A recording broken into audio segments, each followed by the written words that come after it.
Bonjour et bienvenue à toutes et à tous. Merci de vous joindre à nous pour un de nos midis conservation mensuels organisés par le regroupement des organismes de conservation du Québec, anciennement le RMN. Nous avons changé de nom au début du mois. Et aussi, nous tenons à remercier Hydro-Québec qui nous soutient désormais dans l'organisation de ces midis conservation. Pour ceux et celles qui sont avec nous pour la première fois, sachez que votre micro et votre caméra sont désactivés, c'est tout à fait normal. Donc, tout au long de la présentation, vous pouvez poser vos questions en écrivant les questions dans la boîte questions-réponses ici. Et à la fin, vous aurez aussi l'occasion de vous signaler si vous souhaitez poser votre question de vive voix. Vous pourrez donc choisir ce qui vous convient le mieux. Aujourd'hui, nous avons la chance de recevoir Eric Higgins et Raphaël Cadieux-Laflamme. Eric Higgins est ingénieur forestier et dirigeant du département des ressources naturelles de la faune chez Kitigan-Zibi Anishinabek. Et Raphaël Cadieux-Laflamme est coordonnatrice de projet en conservation des milieux naturels chez le Conseil régional de l'environnement et du développement durable de l'Outaouais, en cours le Credo. Aujourd'hui, Raphaël et Eric viennent nous présenter une démarche de collaboration globale et unique en Outaouais où la science et la conservation rencontrent la gouvernance autochtone. Donc, Raphaël et Eric, bonjour. La parole est à vous et je vous souhaite à toutes et à tous un bon webinaire. Merci, Lélia. Fait que Raphaël va afficher la présentation. Là, on va faire ça en deux parties. Moi, je vais commencer en présentant le projet Kijimanina. Et puis, Raphaël va compléter avec l'initiative de connectivité écologique de l'Outaouais. Fait que comme mentionné, je travaille pour la communauté de Kitigan-Zibi maintenant depuis 13 ans. Et puis récemment, là, juste avant la COP 15, on a venu à l'idée là, de faire ce projet-là de Kijimaniland.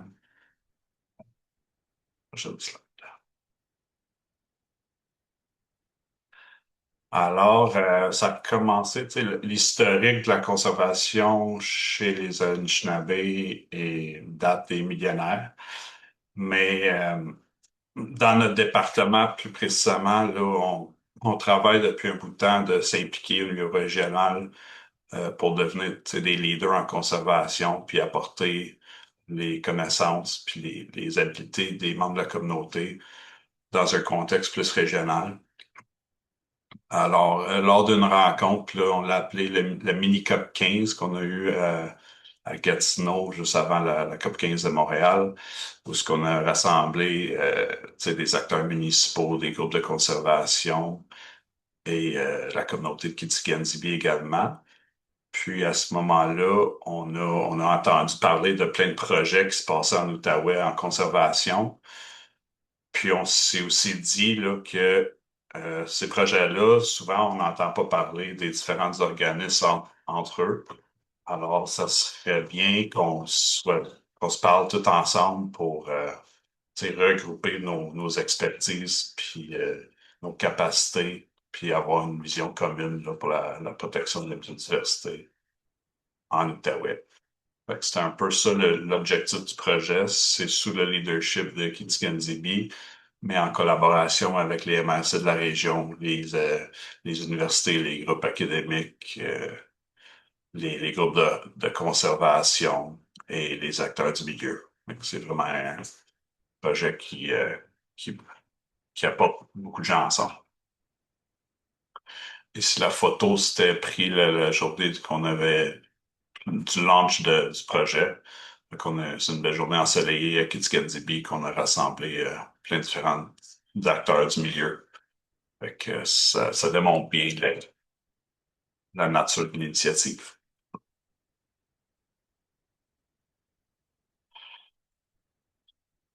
Euh, tu sais, l'objectif du projet, c'est en rapport avec la protection de 30%, l'objectif de la COP 15. On voulait aussi apporter les acteurs ensemble pour identifier les menaces à la biodiversité, puis essayer de trouver des recommandations, puis une genre de feuille de route qu'on peut se servir pour venir protéger et conserver la biodiversité en Outaouais. Il y a aussi toute la question de la protéger, tu sais, les APIA, les aires protégées initiatives autochtones, c'est un nouveau concept. Puis on voulait être proactif là, à trouver les hotspots de biodiversité puis identifier les zones à protéger.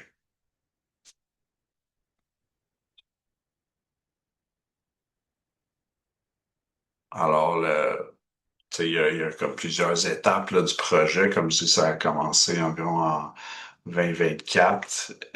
Fait que ça fait 2 ans qu'on est dedans. On a mis en place des tables de coordination. Comme je l'avais mentionné plus tôt, c'était la communauté de Kitikandjibi, les MRC, le Credo et d'autres groupes environnementaux pour tu sais, mettre en place tout ce processus-là. Fait que pour nous, c'était une première dans le sens que c'est rare qu'on discute tu sais, avec les MRC puis tout ça. Fait que pour nous, c'était beaucoup d'apprentissage, tu sais, apprendre à se connaître et tout. Puis je pense que c'était enrichissant pour les autres acteurs aussi, là, de se parler entre eux également. Fait que c'est pour ça, je trouve que c'était un gros succès, là, de juste mettre les gens autour de la même table, puis brainstormer un peu sur les solutions là, qu'on pourrait avoir. Fait que ça, c'était intéressant. On a également eu comme objectif de mettre des données à jour. Tu sais, comme je disais tantôt, il y a plein de projets qui se passent en Outaouais. Tout le monde fait des inventaires, ils ont des données, mais on partage pas souvent toutes ces informations-là. Fait que l'idée, c'était de construire une base de données le plus à jour possible avec les données écologiques et culturelles. Alors, on a mis l'emphase beaucoup sur les espèces menacées. On a fait 2 saisons d'inventaire avec une équipe de botanistes puis nos gardiens du territoire. On a exploré 63 sites. On a trouvé 255 occurrences. Euh, une nouvelle plante pour le Québec. Là. Fait qu'on on a trouvé plein de belles découvertes des anciennes forêts potentielles. Plein de choses. Là. Fait que pour ça, c'était vraiment bien d'aller marcher le terrain. Puis à partir de ces données-là, on a identifié 17 projets à protéger initiatives autochtones qu'on est présentement en processus là, d'élaborer la concertation, la consultation, puis tout ça, de poser au ministère pour le mois de décembre. Puis on a également mis en place 4 groupes de travail pour travailler les recommandations. Alors, pour chacun des tables de travail, on avait 4 thèmes, forêt publique, forêt privée, écosystème aquatique et connectivité. Puis chaque groupe de travail avait comme un organisme qui prenait le lead, si on veut. Fait que pour la connectivité, c'était le Credo. Pour le milieu aquatique, c'était les gardes-rivières. Forêt publique, on avait l'université. Puis pour la forêt privée, on avait la Conservation de la Nature Canada, la CNC, qui nous a aidés dans tout ça. Fait que ça aussi, c'était intéressant. C'était bien de développer ces liens-là avec les organismes. On voulait construire de la capacité dans la communauté pour prendre en main des gros projets. Fait que, c'est beaucoup, engager des membres de la communauté puis développer cette capacité de ce côté-là. Mais une autre forme de capacité, c'est les liens qu'on fait avec des organismes qu'on peut ensuite aller chercher des expertises quand on a besoin. Fait que ça, c'était bien aussi.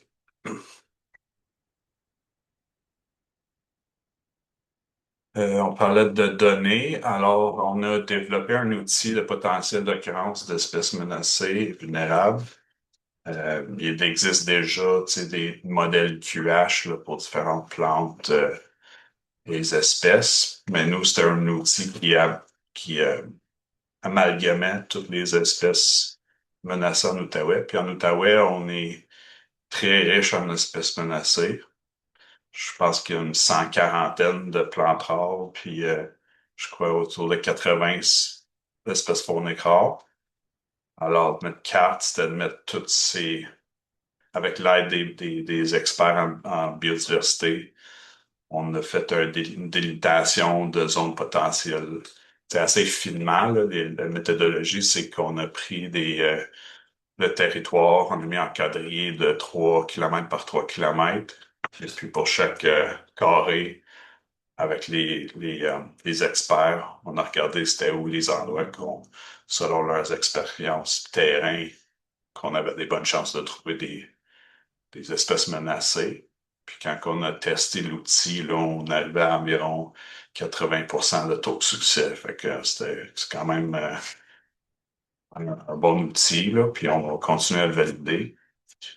Ensuite, on a sorti, tu sais, pour la base de données, à jour les potentiels de vieilles forêts, les puits de carbone, des lacs qui sont pas tout à fait développés pour la villégiature, mais qui restent quand même un accès de chemin. Ça, c'était important pour les membres de la communauté parce que de plus en plus, on voit le territoire qui se développe au niveau de la villégiature.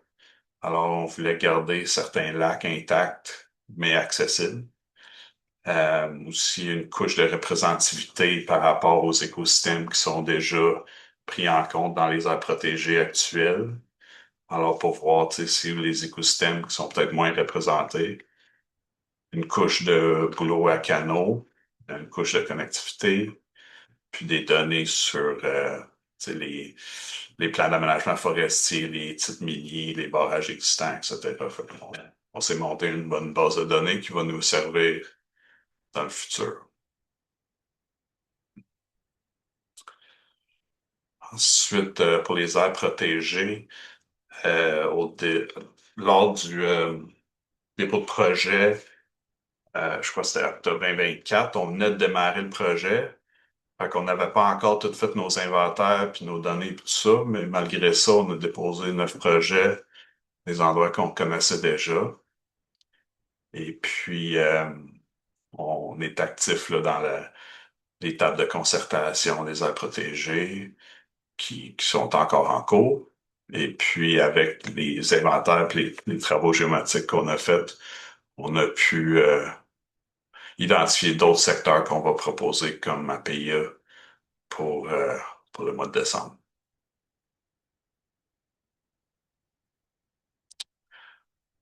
Pour les groupes de travail, j'en ai parlé un peu brièvement, mais oui, on avait comme un comité technique qui regroupait comme toutes les personnes qui collaboraient dans le projet pour que les différents groupes puissent se parler. Fait que ça, c'était comme un comité plus de tête. Ensuite, il y avait des sous-groupes, sous-comités, forêt publique, forêt privée, aquatique, connectivité, qu'eux, ils se penchaient vraiment sur les menaces puis les solutions. Fait que c'était les deux questions qu'on se posait. Tu sais, c'est quoi les menaces à la biodiversité? Puis c'est quoi des solutions? Je pense que la prochaine slide, ça va en parler plus. Ouais. Fait que quelles sont les menaces à la biodiversité pour le thème? C'est quoi des solutions proposées? Puis on voulait que les solutions, les recommandations soient, tu sais, pragmatiques, applicables, puis sur une échelle assez courte, pour nous donner, tu sais, un peu un plan de match là, pour le moyen terme de ce qui doit être tu sais, fait. Après ça, les résultats de ça, c'est qu'on avait au-dessus de 50 recommandations, qu'on a ensuite amalgamé certains raffinés pour finir avec une trentaine. Et puis là, on a du travail à faire avec faire une consultation dans la communauté, puis au niveau régional de ces recommandations-là, avant de publier nos résultats dans un document qu'on va appeler la feuille de route. Alors, on continue la concertation pour les aires protégées. On travaille à raffiner les recommandations, puis faire de la consultation pour ça. Ensuite, on aimerait publier notre feuille de route cet été, idéalement, pour pouvoir en discuter de vive voix lors d'un événement qu'on va faire sur la biodiversité à l'automne. Puis dans le fond, cet événement, ça a commencé, comme je disais, une mini COP 15 qu'on avait faite en Outaouais.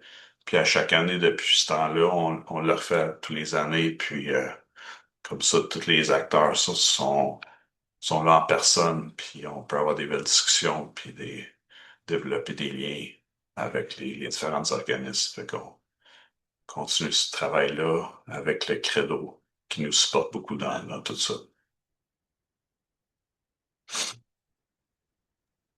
Ben merci, Eric. Je prends le relais. Donc, c'est ça, l'idée, c'est de vous parler un petit peu de ce que nous, on fait dans le cadre d'un des groupes de travail, comme vous pouvez voir, là, qui est comme dans l'initiative Kijumaninan, qui est beaucoup plus grande. Ce que vous voyez à l'écran, c'est l'image de marque qu'on a développée pour toutes les activités en lien avec la connectivité en Outaouais, qui sont menées par le Credo et par le groupe de travail, donc Connectivité écologique Outaouais. Donc, dans ma présentation, je vais revenir sur des notions de base en lien avec la connectivité. Je vais vous présenter, même si Eric l'a un peu fait, là, la composition du GTCO, Groupe de travail Connectivité Outaouais. Je vais vous faire un tour sur la méthodologie qui a été utilisée pour identifier les corridors écologiques. Ensuite, je vais faire un tour sur la feuille de route. Et on va brièvement toucher aux OGAT, qui sont les orientations gouvernementales en aménagement du territoire, et finalement un cadre réglementaire qui pourrait peut-être venir justement accompagner l'identification de ces corridors-là. Donc, quelques petits termes intéressants. Connectivité écologique, c'est la probabilité de mouvement à travers un paysage d'une espèce donnée. Donc, ce qu'on veut dire par là, c'est vraiment comment finalement les espèces peuvent se déplacer sur le territoire. Donc, c'est pas nécessairement des corridors, c'est vraiment comme un flux de mouvement. Où est-ce que c'est plus facile pour des espèces de se déplacer? Ensuite, quand on parle d'un corridor écologique, c'est quand on vient sélectionner parmi toute la connectivité qui existe des zones sur lesquelles on va venir appliquer, par exemple, un cadre réglementaire ou bref, mettre en place des aménagements pour maintenir la connectivité dans le temps. Ensuite, quand on parle de noyaux de conservation ou de sources, c'est les milieux naturels importants pour le maintien des populations. Donc, c'est-à-dire des zones où les espèces sont capables de se reproduire, de se nourrir, de vivre en fait. Donc, c'est vraiment les zones qu'on va venir essayer de connecter entre elles pour permettre justement le maintien des espèces dans le temps. Puis finalement, il y a souvent des gens qui se confondent avec le mot passage faunique. Passage faunique, c'est vraiment un type d'aménagement qu'on peut faire dans un corridor écologique, par exemple, pour aider la connectivité. Donc, un passage faunique, souvent, c'est comme un aménagement là, au-dessus ou en dessous d'une infrastructure routière pour aider la faune à traverser. Si on met ça en image, donc vous voyez à l'écran le premier, on met en évidence seulement c'est quoi les noyaux, ici, en vert foncé. Et sur la seconde image, on voit les corridors. Donc ça, c'est qu'est-ce qui va venir, comme je disais tout à l'heure, relier les noyaux entre eux. Puis là, il y a différents types de corridors. Donc on peut parler de corridors continus, de corridors pas à pas, ou encore des mosaïques de corridors. Puis là, ben, tout ça ensemble, c'est ce qu'on va appeler le réseau écologique. Je voulais juste faire une petite analogie entre les corridors écologiques et le corps humain, là. Donc, en fait, on peut visualiser comme les noyaux étant les organes d'un corps, tandis que le système sanguin, c'est ça qui est les corridors. Donc, tout est essentiel finalement pour assurer le bon fonctionnement de l'être humain dans un cas et de la nature, la biodiversité, même la société dans un autre. Donc, justement, pourquoi c'est important? Pourquoi on parle de connectivité écologique? La connectivité, ben, c'est ça. C'est ça qui permet de maintenir la biodiversité. Puis là, quand on parle de biodiversité, on parle autant au niveau des écosystèmes que des espèces, que de la génétique des espèces. Puis même pour la société, là, parce qu'on sait que justement, la nature nous rend tellement de services écosystémiques. Donc, pour pouvoir maintenir ça dans le temps, ça prend un maintien de la connectivité. Donc, il faut visualiser un peu comme si toutes ces composantes-là, c'est un peu comme vous savez, le jeu avec les morceaux de bois, là, le Jenga qui vient du Swahili Kujenga, qui signifie construire. Donc, on a besoin de tous ces blocs-là qu'on construit ensemble pour maintenir la connectivité puis maintenir les fonctions écologiques sur notre territoire. Donc, Connectivité écologique Outaouais, ça vient, oui, de l'initiative de Kijimaninan, mais aussi de notre chapeau, le Credo, qu'on est maître d'œuvre de l'initiative québécoise Corridor écologique. Donc, c'est le logo en haut à droite que vous voyez, qui est le logo de l'initiative québécoise Corridor écologique, qui est une initiative portée par Conservation de la Nature Canada. Vous êtes peut-être déjà au courant, il y a des maîtres d'œuvre comme le Credo un petit peu partout au Québec, qui a vraiment pour objectif pour aider finalement qu'il y a des gens dans chaque région qui vont venir mener des activités pour la connectivité euh, par les maîtres d'œuvre. Donc, le groupe de travail, c'est qui? Ce sont tous ces beaux organismes, là. Donc, comme on le disait tout à l'heure, les OBV, les MRC, il y a également des représentants du gouvernement du Québec, Conservation de la nature Canada, et la Commission de la capitale nationale, donc surtout des représentants du parc de la Gatineau dans notre cas, l'ISFOR, la SNAPEO, donc Vallée de l'Outaouais, et la coopérative des forêts et des gens. Et tous ces gens-là ont aussi beaucoup contribué, là, comme Patrick le disait, là, voyons, comme Eric le disait dans ses travaux là, de terrain, tout ça. Donc, voici les membres. Puis l'idée, c'est vraiment que le Credo, on est un petit peu comme la fourmi qui travaille à produire des données, mais l'idée, c'est vraiment que ce qu'on produit, ce soit quelque chose du groupe de travail. Donc, c'est tous ensemble qu'on prend les décisions, qu'on va venir valider ce qui est avancé, poser des questions, valider la méthodologie auprès du groupe de travail. Donc, la mission du GTCO, c'est d'identifier des corridors écologiques à l'échelle régionale pour intégrer les besoins de déplacement et d'habitat de la faune et de la flore de l'Outaouais dans les décisions liées à l'aménagement du territoire. Donc, vous voyez là que je parle de corridors écologiques, puis si on se souvient de la terminologie, c'est vraiment des zones où on va décider de venir mettre des réglementations. Donc, avant d'être capable d'identifier des corridors, il faut tout d'abord identifier la connectivité écologique en soi. Donc là, j'entre dans la phase méthodologique. Tout d'abord, on a décidé de séparer l'Outaouais en deux zones, sud et nord. Là, vous vous rendrez compte que la zone sud est pas mal plus petite que la zone nord. Mais ça, c'est juste pour, d'un point de vue, c'est extrêmement différent, autant au niveau anthropique qu'au niveau de la biodiversité. Fait que dans le fond, la zone sud, c'est les Bastades du Saint-Laurent, plus un 15 km de zone tampon tout autour, ce qui permettait d'englober le parc de la Gatineau en entier, mais également une zone, une espèce de, justement, un buffer, là, une zone tampon en Ontario aussi. Donc, comment on a procédé? On a identifié, puis à chaque fois que je dis on, là, je veux juste le réitérer, c'est vraiment le groupe de travail Connectivité Outaouais, c'est pas que le Credo qui fait ces choses-là. Donc, on a identifié 5 espèces cibles. Donc, les espèces cibles, c'est des espèces parapluies qu'on appelle, c'est-à-dire qu'ils vont venir représenter les besoins autant en habitat qu'en déplacement, en connectivité, euh, comment justement la fragmentation du territoire va venir affecter leur déplacement, toutes ces choses-là pour ce qu'on ose croire, une grande, grande majorité de la diversité des espèces qui sont abritées dans le sud de l'Outaouais. Euh, donc ça, c'est les espèces cibles qu'on a choisies. Puis là, pour chacune de ces espèces-là, on est allé identifier c'est quoi leur déplacement sur le territoire. Fait que là, pour faire ça, ben, on a identifié des noyaux de conservation. Fait que ça, c'est, je rappelle, ce sont les aires qu'on cherche à relier entre elles sur le territoire. Et ensuite, on a modélisé les déplacements des espèces en fonction d'une matrice de résistance. Là, je m'excuse, je vais utiliser quand même plusieurs termes qui sont peut-être pas super intuitifs, mais en fait, la matrice de résistance, c'est comme on vient prendre l'occupation du territoire. Puis là, pour chacune des espèces, on regarde, OK, à quel point c'est facile pour telle espèce de traverser une route versus un champ agricole, donc vraiment en fonction de toutes les occupations qui existent sur le territoire. Donc, on va venir attribuer des cotes à chacune des espèces pour chacun des types d'occupation du sol. Puis avec ça, on va être capable de modéliser où est-ce que c'est plus facile de passer ou non. Puis ensuite, on vient rouler l'outil qui s'appelle Linkage Mapper. Puis ça vient calculer c'est quoi le chemin entre deux sources qui est le plus facile finalement pour le passage de chacune des espèces. Puis là, quand on met tout ça ensemble, ça nous donne la modélisation de la connectivité écologique en Outaouais, ben, pour le sud de l'Outaouais qui est censé représenter finalement pour la grande majorité des espèces. Puis ben, nous, on a essayé de viser vraiment sur une approche de transparence, donc autant au niveau de qui participe dans le groupe de travail, dans les décisions, mais aussi avec le grand public.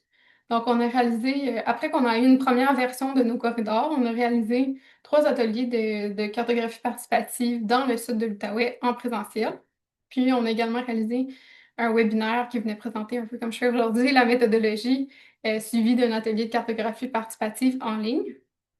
Et finalement, on a aussi réalisé une consultation sur Cocorico, qui est une plateforme là, de consultation en ligne pour ceux qui ne connaissent pas. Donc, à l'écran, vous avez un peu justement l'évolution des données. Donc, ça, c'était la première version qu'on avait publiée à gauche, là, avant les consultations. Puis, dans le fond, avec les consultations, ça a permis de venir retravailler, par exemple, certaines sources, donc certains noyaux de conservation qu'on utilisait. Donc, on est venu redéfinir certains aspects. Puis, on a aussi fait évoluer la méthodologie entre les deux. Puis là, on est arrivé avec la version 2 des corridors écologiques. C'est un peu petit, là, vous n'arrivez peut-être pas à voir, mais on pourrait mettre peut-être le lien de notre cartographie dans le chat, là, donc n'hésitez pas à aller faire un petit tour pour voir à quoi ça peut ressembler, justement. Euh, donc, c'est ça. Maintenant, pour la zone nord, c'est très vaste. Puis vous remarquerez, ben c'est ça, le nord de l'Outaouais, il y a beaucoup de grands massifs forestiers. Donc, ça vient poser un défi vis-à-vis de la méthodologie qu'on avait pour le sud, parce que là, c'est plus difficile d'identifier justement des noyaux, c'est-à-dire vraiment des zones d'importance qu'on cherche à relier entre elles. Donc, pour pallier finalement à cette différence-là, on a développé. Bref, on est allé avec une autre méthode. Ben, tout d'abord, on a choisi des espèces cibles qui représentaient mieux les espèces de ces grands massifs forestiers-là. Donc, le loup, l'orignal, la martre d'Amérique, le castor et un groupe d'oiseaux forestiers. Fait que dans un premier temps, on a identifié, ben, on a élaboré finalement des modèles de qualité de l'habitat. Puis ça, dans le fond, c'est un outil qui permet d'identifier sur le territoire, c'est où les endroits où on regroupe finalement tous les éléments essentiels là, à la survie de nos espèces. Donc, ça vient un peu faire en quelque sorte des identifications de noyaux. Puis après coup, on est capable de créer une matrice de résistance à partir des modèles de qualité de l'habitat. Et ensuite, ça sert de base à une analyse qui s'appelle Omniscape cette fois. Tout à l'heure, on parlait de Linkage Mapper qui permet de venir calculer le chemin de moindre coût pour relier deux sources. Mais là, on est plutôt dans l'analyse du flux de mouvement entre les zones d'importance pour les différentes espèces. Donc, c'est pas tout à fait le même genre de résultat. Mais c'est ça, c'était mieux adapté finalement à la région du Nord. Malheureusement, j'ai pas de données à vous montrer encore. On est rendu pas mal à cette étape-là. Peut-être quelque chose qui est intéressant de mentionner, c'est que pour l'élaboration des MQH, on est allé consulter une grande variété d'experts pour chacune des espèces pour venir valider justement ce qu'on retrouvait dans la littérature scientifique, puis de ce qui nous apparaît parfois évident. Donc, ça a été un travail super intéressant où on a pu rencontrer vraiment beaucoup d'experts de plein d'espèces là, super précises et puis d'adapter ça finalement pour la région de l'Outaouais. Donc, pour terminer finalement les modélisations pour l'ensemble du territoire de la région, ce qui reste à faire, ça va être bien évidemment une fois qu'on va avoir une carto pour la connectivité dans le nord, ça va être de réaliser des ateliers de cartographie participatif. Ensuite, de la mettre à jour en fonction des commentaires qu'on aura reçus. Puis ensuite, il y aura l'étape d'arrimage nord-sud. Donc, c'est sûr qu'étant donné que ce ne sont pas les mêmes espèces et que ce ne sont pas les mêmes méthodologies, il y aura un travail là, d'amalgamage à faire entre ces deux données-là. Et finalement, partager la donnée finale à l'ensemble des acteurs de l'Outaouais. Puis, comme je le mentionnais tout à l'heure, des corridors écologiques, c'est quelque chose qu'on vient identifier, qu'on vient réglementer. Donc, si on se rappelle la mission du GTCO, ça va être d'identifier des corridors écologiques parmi toutes, parce que comme vous avez vu sur la carte, ça donne quand même beaucoup d'options de corridors au final quand on regarde la modélisation. Donc, ça va être de venir déterminer comment on fait ces choix-là, c'est quoi le strict minimum. Fait qu'il y a encore beaucoup de questions à se poser, de défis pour le groupe de travail sur la connectivité en Outaouais. Donc, je fais un petit tour de roue sur la feuille de route qui a été produite pour le projet Kidjumanina. Donc, cartographier la connectivité, ce que je viens de vous parler en long et en large. Donc, évidemment, ça, c'est déjà bien entamé. Mais on a aussi noté d'accompagner les MRC et les municipalités. Donc, autant pour les aider finalement à intégrer ça dans les outils d'aménagement, mais aussi, il y a un arrimage à faire. Donc, nous, on parle de corridors sur une grande échelle, donc à l'échelle de l'Outaouais. Donc, comment une MRC vient appliquer ça sur son territoire ou encore une municipalité dans son plan d'urbanisme pour aussi réfléchir justement au cadre réglementaire qui va venir encadrer ces corridors-là. Je vais y revenir là, plus loin dans 2 slides. Puis finalement, outiller les décideurs. Ensuite, on a développé des méthodes de validation des corridors écologiques. Donc, c'est bien beau de modéliser, Mais est-ce que c'est réel? Dans le sens, est-ce que c'est vraiment ce qu'on observe sur le territoire? Est-ce qu'il y a réellement plus d'espèces qui utilisent les corridors versus la forêt autour?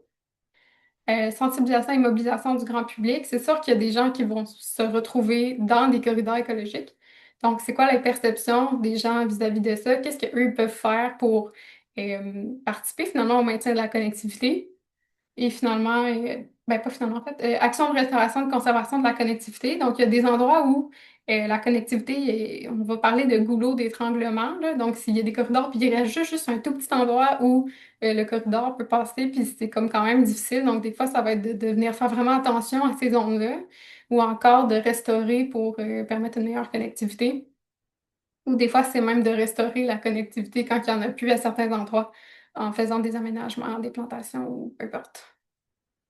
Et finalement, il y a tout l'aspect de la connectivité aquatique. Donc, depuis tout à l'heure, je vous parle de connectivité terrestre, mais évidemment, la connectivité aquatique, c'est comme un autre domaine, c'est très complexe. On n'est plus dans le... C'est directionnel, dans le sens où il y a toujours un écoulement à l'eau, donc ça reste une composante qui est complètement différente. Donc, c'est quelque chose qu'on travaille déjà aussi avec Catherine Surgeon de la chaire de recherche. On veut développer justement un projet pour identifier la connectivité aquatique en Outaouais. Et finalement, ben, il va falloir assurer un suivi aussi dans le temps de ce réseau de corridors-là. Donc, comment, dans le temps, est-ce qu'on constate que les corridors qu'on aurait identifiés sont maintenus ou non, puis est-ce qu'elles remplissent finalement leur fonction de corridor écologique? Je fais un petit dérapage. Je voulais parler rapidement des OGAT, donc les orientations gouvernementales en aménagement du territoire.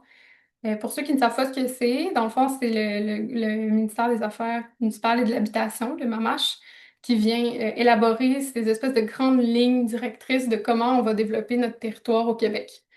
Puis là, une fois que ça c'est émis, puis là, ils ont été mis à jour en 2024, je crois, 2025, je ne sais plus la date, alors qu'elle datait de 1982. Donc, un grand avancement qui a eu lieu finalement avec la mise à jour des OGAT. Puis là, il faut le voir un peu comme des poupées russes. Donc, on a les grandes orientations. Puis ensuite, il y a par exemple Montréal, qui a une communauté métropolitaine de Montréal, la CMM, qui doit mettre à jour dans son plan métropolitain. Puis ensuite, les MRC qui doivent mettre ça dans leur schéma d'aménagement. Puis ensuite, les municipalités dans leur plan d'urbanisme. Donc, tout découle du bas vers le haut jusqu'à ce qu'on ait une application sur le territoire de ces grandes orientations-là. Ici, j'apporte votre attention sur l'orientation 2 qui traite de la conservation et de la ressource en eau. Donc, l'objectif 2.2 plus spécifiquement, contribuer à à la résilience des écosystèmes. Puis c'est là qu'on vient nommer la connectivité écologique. Donc, l'attente 2.2.1, favoriser le maintien de la connectivité écologique ou son rétablissement pour assurer la pérennité des espèces. Donc là, les MRC doivent déterminer les corridors écologiques, prévoir les usages compatibles. Puis sinon, l'attente 2.2.2, limiter la fragmentation du couvert forestier de manière à contribuer à la connectivité et à maintenir les services écologiques. Ils doivent donc dresser le portrait du couvert forestier, maintenir à 50% ou 30% le couvert forestier et le rétablir à au moins 30%, prévoir des moyens de protection des rives élargies. Donc, tout ça pour vous dire que le momentum, il est bon.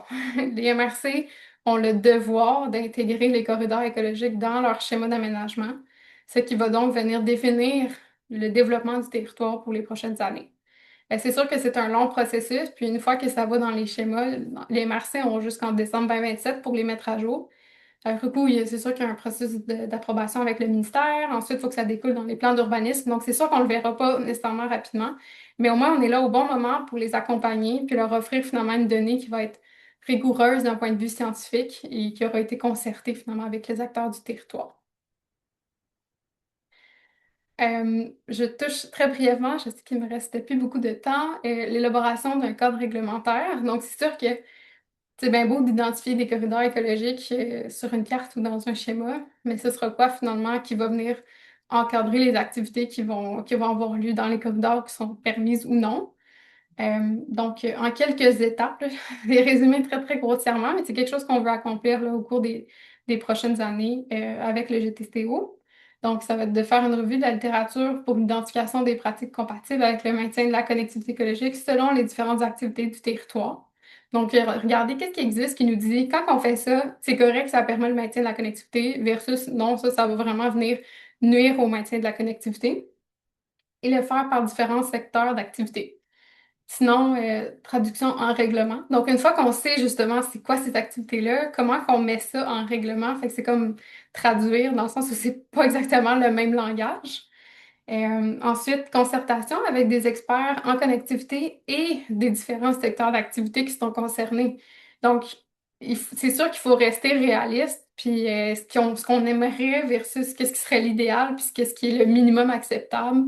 Mais il va falloir trouver c'est où le terrain d'entente là, avec les différents représentants des secteurs d'activité parce que notre vision, c'est vraiment que la connectivité écologique, c'est compatible avec la foresterie, c'est compatible avec les activités voyons, agricoles. Donc, il faut juste vraiment trouver c'est quoi les bonnes pratiques, c'est quoi les bons moyens, qu'est-ce qu'on peut mettre en place pour assurer le maintien tout de même de la connectivité, tout en permettant de continuer à avoir des activités sur le terrain. Puis finalement, ben, c'est sûr qu'il y aurait un processus de consultation publique, puis une sensibilisation, une mobilisation, parce que comme je le disais, il y a de fortes chances que, en fait, c'est sûr que ça va être le cas, là. En terrain privé, ben, il va y avoir des gens qui vont se retrouver dans des corridors écologiques, fait qu'il faut voir qu'est-ce que ça implique pour ces gens-là, puis bien préparer le terrain avant que cette réglementation soit mise en effet. Donc, voilà, c'est ceci qui met fin à notre présentation. Je crois qu'il y a une période de questions si vous en avez. Puis j'ai ma collègue Gab qui est dans la salle avec moi, qui a réalisé la grande majorité des analyses et des modélisations. Donc, si jamais vous avez des questions plus techniques, elle pourrait y répondre. Juste rapidement, là, je voudrais remercier aussi l'appui financier de CC et WWF là, pour la résolution de ces projets-là. Fait que, c'est sûr que ça prend des sous pour faire des projets comme ça, d'envergure comme ça. Fait qu'on est très appréciatif. Et oui, et merci aussi à vous, Eric et Raphaël, pour cette belle présentation, pour nous montrer c'était quoi l'initiative de Kidi Maninan et aussi ben, toute la collaboration qui en a découlé. Euh, Avant de passer à la période de questions, juste mettre je veux profiter pour vous dire quelques petites choses. On n'aura pas de midi de conservation en juin parce que ça tombe sur un jour férié. Donc, on se reverra probablement en juillet. Et pour ne rien manquer, je vous invite à vous abonner à notre infolettre et à nous suivre sur nos réseaux sociaux. Et si vous souhaitez soutenir notre travail dans la poursuite de ces midi conservation, soutenez-nous par le moyen qui vous correspond le mieux. Donc, vous pouvez vous abonner à notre infolettre, vous pouvez suivre nos réseaux sociaux et pour nous soutenir, vous pouvez devenir membre ou même donner votre bateau. Les liens seront mis dans le chat euh, par mon collègue Adam. Et puis, maintenant, nous pourrons passer à la période de questions. Donc, maintenant que les messages sont passés, comme mentionné au début, vous pouvez soit écrire vos questions dans la boîte de questions-réponses et je la poserai pour vous. Et soit vous pouvez vous manifester en levant la main et j'activerai votre micro.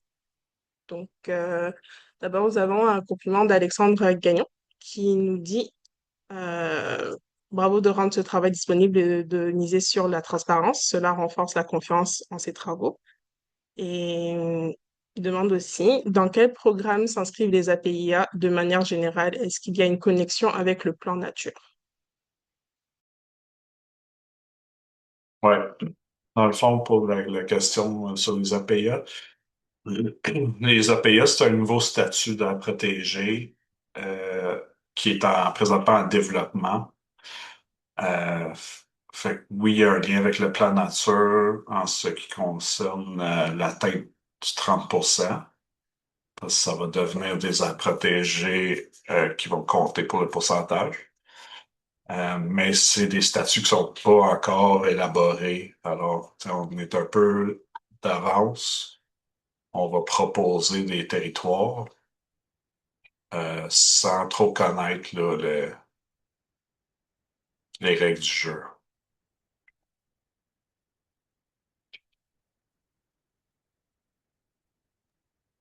Parfait, merci Eric. Nous avons une autre question de Maurice qui dit quelles sont les espèces d'oiseaux forestiers qui ont été générées à MQH? Je laisserai peut-être Gab répondre. Oui, j'ai pas la liste complète devant moi, là, mais le seul que je sais par cœur, c'est mon autre collègue là, qui travaille sur les oiseaux forestiers. Désolée pour ça, là, je vais chercher en même temps, je pourrais revenir plus tard, mais il y a le grain pro brun euh, qui est dans la liste. Puis je vous reviens là, dans quelques instants pour les autres. Merci Gab. Donc, on va nous revenir sur cette question. En attendant, nous avons Anne-Marie qui nous demande quelles sont les démarches envisagées avec les entreprises agricoles situées dans des zones ciblées pour permettre la connectivité. Donc, dans une perspective de conciliation des usages qui est aussi une exigence des OGAT. Mhm. Ben, c'est sûr que tu sais, ce serait quand même étonnant que, par exemple, il y a des corridors qui passent en plein champ. Et, tu sais, fait que ça risque d'être plus comme dans la bordure du terrain. Donc, souvent, ça va être plus des activités pour peut-être élargir parfois une haie brise-vent ou encore une bande riveraine. Sinon, ça peut être juste des bonnes pratiques comme retarder le fauchage du foin dans l'année pour permettre justement la saison de ponte là, sans trop d'accros avec des espèces de péril comme le goglu. Fait qu'il peut y avoir vraiment comme une variété de bonnes pratiques qui sont mises en place. Mais évidemment, on ne va pas venir changer là, l'usage d'un territoire agricole qui est déjà en cours. Puis comme je vous le dis, les modélisations sont vraiment basées sur l'occupation du territoire. Donc si on se retrouve en plein milieu d'un champ, il y a de faibles chances que le corridor passe directement à travers. Donc souvent, ça va plus longer là, le contour finalement des terres agricoles. Merci Raphaël. Est-ce qu'on pourrait retrouver cette information aussi dans les boîtes à outils que vous avez mentionnées par hasard? Ben oui, tout à fait. Il existe une boîte à outils sur le site connectivitéécologique.com qui s'adresse là, aux différents secteurs d'activité, dont municipalité, MRC. Donc, il y a aussi des exemples de bonnes pratiques ou de réglementations qui peuvent être visualisées à cet endroit-là. Merci. Nous avons une prochaine question. Michel Leboeuf qui dit merci pour la présentation. Question de méthodo ici. Est-ce que Omniscape est semblable à CircuitScape comme méthodologie? Et sinon, en quoi est-ce qu'elle est différente? Pourquoi est-ce qu'elle diffère? Oui, pour la grande différence, c'est que Omniscape utilise une fenêtre qui se déplace sur le territoire. Fait que dans le fond, ça permet vraiment de ne pas avoir des sources d'identifier à la base. C'est une possibilité d'en mettre, mais c'est pas obligatoire. Fait que dans le fond, la fenêtre analyse vraiment individuellement chaque cellule en comparaison avec les autres pour pouvoir identifier où est-ce que le courant serait plus probable de se déplacer sur le territoire.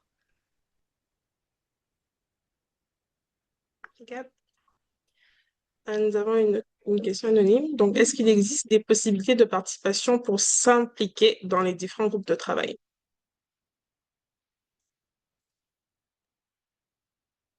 Ouais, pour les groupes de travail, là, pour les recommandations, je te dirais qu'ils sont pas mal terminés, là. On n'a pas eu de rencontre depuis le mois de février. Reste que les recommandations sont encore assujetties à une consultation. Tu sais, fait que tu peux peut-être me contacter là, info kitchefaninam.com, je peux te mettre dans le chat. Mais si vous voulez plus d'informations, mais comme je dis, les groupes de travail comme tels sont pas mal terminés. Je peux peut-être apporter un complément d'information. Tu sais, c'est sûr que Kitkan porte vraiment l'initiative Kitchemanina, les groupes de travaux, puis tout ça, mais la mise en œuvre de la feuille de route, c'est quelque chose qu'on veut par tous les acteurs de l'Outaouais. Fait que, tu sais, même s'il y a peut-être moins de place maintenant pour contribuer dans les groupes de travail, ça va être plus au niveau de la mise en œuvre, selon moi. Donc, tu sais, comme là, je vous l'ai mentionné, nous, on va avoir d'autres consultations pour, par exemple, les méthodologies dans le Nord. Mais il va y avoir aussi d'autres activités là, qui vont certainement venir et qui se rattachent à la feuille de route. Donc, les opportunités pour contribuer seront certainement présentes. Mhm. Merci Eric et Raphaël. Euh, Gab nous a donné la liste des oiseaux, des MQH, je les ai mis dans le chat aussi. Pour la prochaine question, je vais faire intervenir Jeremy Colbeck. Jeremy Colbeck, vous avez la parole. Pouvez-vous unmute pour votre question? Salut, est-ce que vous m'entendez? Oui. Super, merci beaucoup à tous pour la présentation. Je m'appelle Jérémy, je suis un étudiant en foresterie et biologie à la Commission de la capitale nationale. Moi, je m'intéressais au APIA. Est-ce que c'est possible d'accéder ou d'avoir de l'information où sont les propositions pour ça, comme géographiquement parlant? Oui, ben en fait, ils sont pas encore complètement définis. Là. On est encore en train de les raffiner, fait qu'ils sont pas disponibles comme c'est là. Par contre, on va avoir un story map qu'on va rendre disponible en ligne qui vont justement montrer, parce qu'on a eu dans le fond deux phases de dépôt de projet. Une première phase qui s'est faite en 2024, qu'on va publier comme les endroits puis les rationnels pour chacun sur le story map. Fait que ça c'est pas encore disponible, mais ça s'en vient, là. Ça va être accessible à travers notre site web, qui est jumaliland.com. Et puis, à ce moment-là, vous pourriez voir qu'on a déposé notre première phase de dépôt de projet. Puis, ils seront pas tous APIA. On a déposé un statut APIA à protéger l'initiative autochtone. Mais à travers l'étape de concertation, des fois, le statut change, dépendamment des discussions qu'ils ont à cette étape-là. Fait que ça va être, c'est encore tout déposé comme des aires protégées, mais avec différents statuts. Puis ensuite, pour la deuxième ronde, on doit déposer ça pour ce décembre. Alors, éventuellement, ils vont être rajoutés sur notre story map également. Parfait, merci. Est-ce que vous allez comme laisser savoir dans l'infolette de Kijimaninan quand vous avez publié? Ouais, sûrement, on va faire une annonce Facebook, puis ça va être en gros là, sur notre page web là, quand ça va être une fois que ça va être fait. Ouais. Excuse voyons, c'est quoi déjà le flyer, là, le newsletter. Il est pas tout à fait on n'est pas trop bon à publier régulièrement, là, fait que je me fierais pas trop à ça.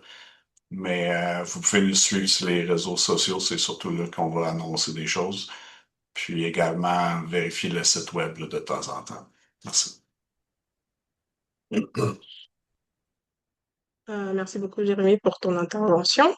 Euh, une autre question qui dit, comment l'initiative de Kidimanian prend-elle compte des propositions de l'appel de projet d'air protégé ainsi que le processus de concertation en cours? Ouais, ben c'est ça. En fait, c'est comme complémentaire parce que quand on a commencé Kijimaninan, le but, c'était d'identifier les hotspots de biodiversité pour ensuite faire des dépôts de projets à protéger. Mais vu que l'appel à projet s'est fait comme au début de notre projet, là, ça a comme changé un peu le plan de match. Fait qu'on participe aux tables de concertation, mais en même temps, on va chercher des données, puis on va chercher des justifications pour les différents projets à protéger. Fait que je te dirais, c'est comme deux choses parallèles, mais qui se communiquent beaucoup. C'est dans nos tables tables de tables techniques, là, il y a beaucoup de discussions sur le processus de protéger actuel, puis comment que nos données peuvent servir vice-versa. Fait que, je te dirais que c'est deux choses qui sont très entreliées, puis qui s'alimentent un l'autre. Mais ça n'a pas été pensé de même, c'est juste un addon, le film.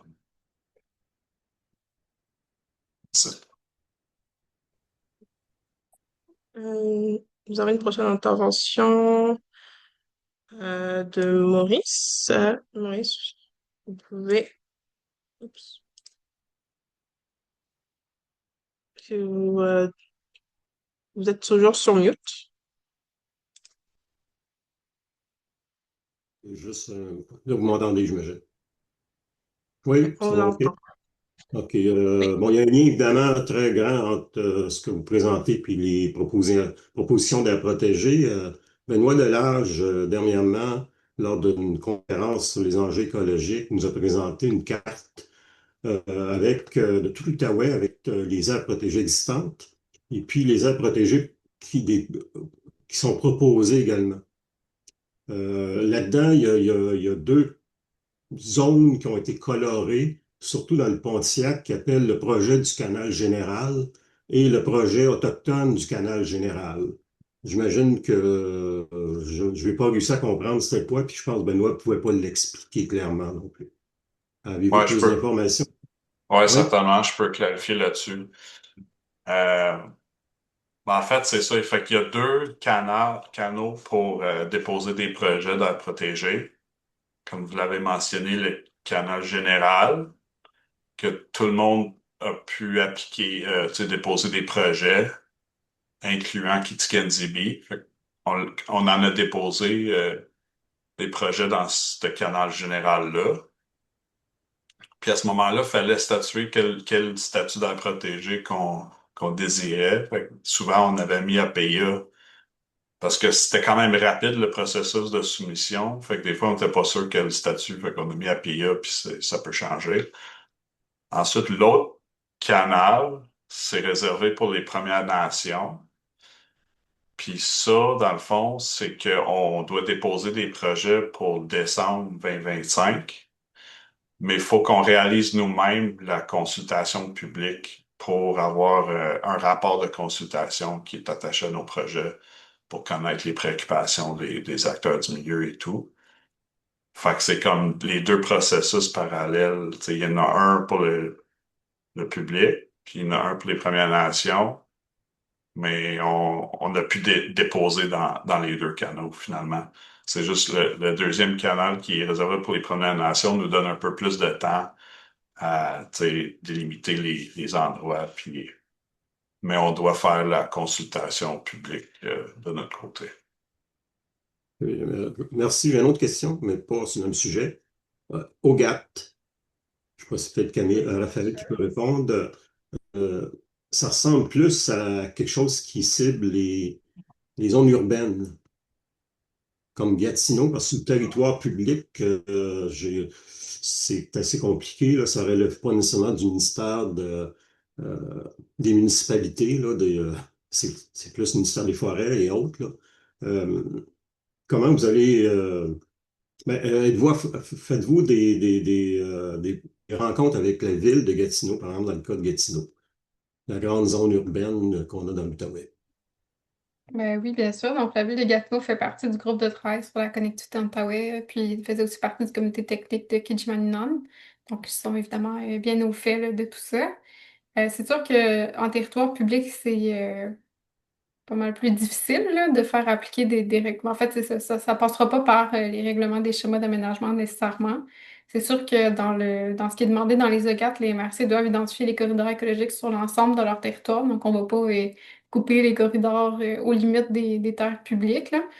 Mais je sais que présentement, il y a des discussions là, à plus haut niveau entre l'IQCI, donc l'Initiative québécoise corridor écologique, et le ministère des Ressources naturelles, mais à une plus haute échelle. C'est sûr que chaque maître d'œuvre, il y a des maîtres d'œuvre, puis là, je parle comme nous, le Credo, on est un maître d'œuvre pour la connectivité en Outaouais. Ben, dans d'autres régions où il y a eu des ponts qui ont été faits avec la table, table G, là, de gestion intégrée des ressources, qui sont dans le fond la table où on discute justement de la collecte du bois et d'autres activités qui ont lieu en terre publique. Donc, ça aussi, c'est un moyen de venir tranquillement essayer d'apporter la question de la connectivité écologique, puis de voir où on est capable d'intervenir. Mais c'est sûr que les terres publiques, c'est un défi pour l'application de la connectivité.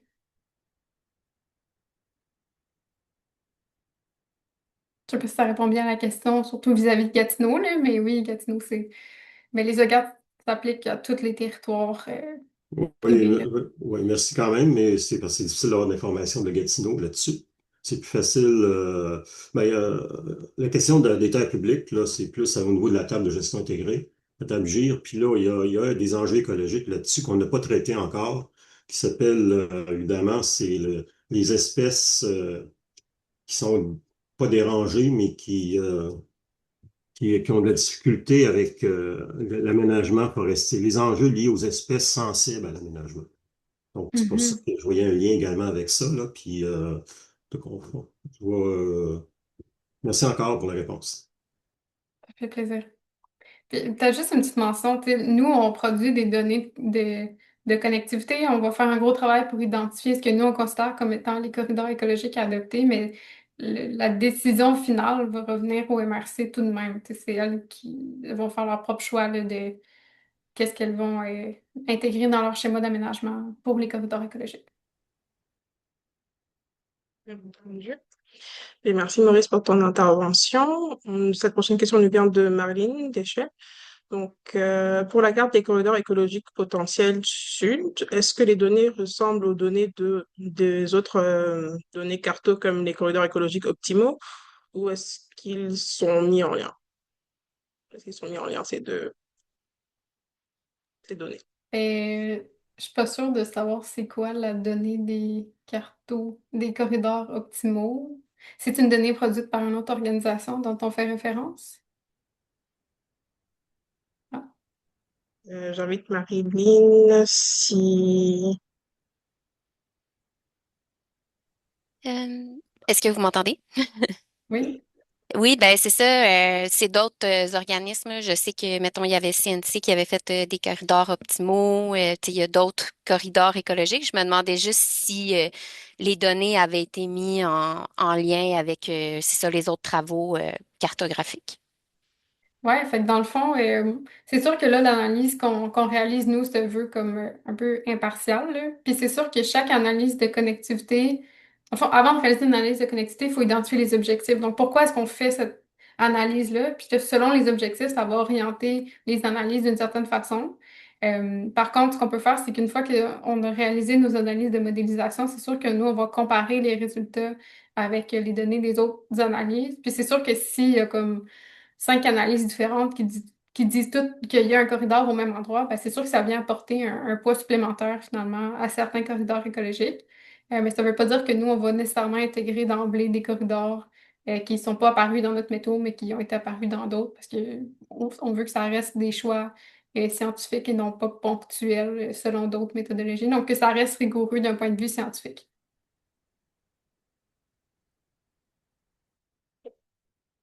C'est Raphaël. Et merci pour ton intervention, Marilyn. Il nous reste deux questions. Donc, Catherine Paquette qui nous dit merci pour la présentation. Est-ce que les recommandations qui touchent sur les aménagements du territoire ou la restauration d'écosystèmes peuvent être partagées? Et ben, les recommandations qui vont être faites dans la feuille de route, c'est comme assez vague, mais ça, éventuellement, ça va être partagé. Après coup, ben, c'est sûr que nous, on travaille aussi à identifier des zones prioritaires pour la restauration. Fait que en tout cas, c'est comme beaucoup de travaux qui s'en viennent. On n'a pas comme une carte avec les zones prioritaires pour la restauration en ce moment, donc c'est pas des informations qu'on pourrait partager à l'heure actuelle. Mais c'est sûr que tout ce qu'on fait, nous, on démocratise là, l'information, là, fait que tout ce qu'on fait, on le rend disponible. Donc, normalement, vous pouvez tout trouver sur notre site web. C'est compréhensible. Et la dernière question nous vient de Jean. Étant donné que les corridors potentiels en milieu urbain avec une biodiversité reconnue, comment tenir compte de leurs importances relatives dans le processus de sélection?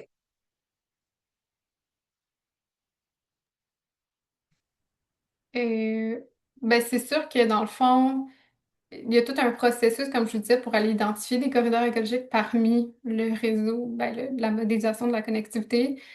Donc, par exemple, la richesse d'un point de vue de la biodiversité. Si on prend entre autres la carte qui a été produite dans le cadre du projet Kijimaninan pour venir superposer ça, ben ça va tout devenir des critères de priorisation. Fait qu'à l'heure actuelle, on n'a pas élaboré cette liste de critères-là. On est encore à l'étape de modéliser la connectivité. Mais oui, c'est le genre d'information qui pourra venir certainement influencer ce qu'on sélectionnera ou qu'on recommandera auprès des MRC à utiliser comme corridor écologique. Parfait. Merci beaucoup. Je pense que là, il est 13 heures, donc on ne prendra plus de questions. Donc, je vais mettre fin à ce webinaire. Donc, Eric et Raphaël, merci encore pour votre présentation. Merci aussi à Hydro-Québec de nous soutenir dans l'organisation des médiconservations. Et n'hésitez pas à nous soumettre vos questions, vos suggestions de MC dans la boîte info@rock.ca ou sinon info@gmail.com qui ont été mis dans le chat. Et donc, sur ce, bel après-midi à tout le monde et à la prochaine. Merci, bonne journée. Merci beaucoup, tout le monde. Ça fait plaisir.